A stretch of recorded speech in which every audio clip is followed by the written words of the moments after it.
உட்காந்துக்கிறான். முகத்தை பார்த்தா தெரியாது. ஸ்தோத்திரம். சைத்தான் கபச்சா உணர்வு இல்ல. நான் விவாகரத்து பண்ணிட்டேன். தப்பு தப்பு. பார்த்தீங்களா? காமெடியெல்லாம் இல்லையா? அதெல்லாம் வேதனையா? சிலரெல்லாம் இந்த ஃபேஸ்புக்ல சக்தித்து நிற்கிற மாதிரி நின்றுட்டு டக்குன்னு நம்ப முடியாது. டக்குன்னு அதுங்க அவங்க பாட்டு பாடி உட்காந்துங்க. ரொம்ப ட்ரூத்தை பேசுற மாதிரியே அதுங்க ஒரு மாதிரி பேசிட்டு இருக்கோம். யாரையும் நம்ப முடியாது. உணர்வு இல்லாம போனா தான் தப்பு பண்ணுவோம். இது தப்புடா. என் வைஃபை விட்டுட்டு டிவோர்ஸ் பண்ணிட்டு திரும்பி சொல்றேன். ரொம்ப பசுத்தமா வந்து நிற்கல.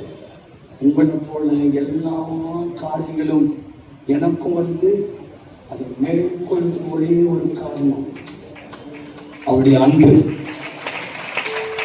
அவரை வேதனைப்படுத்துகிறார்.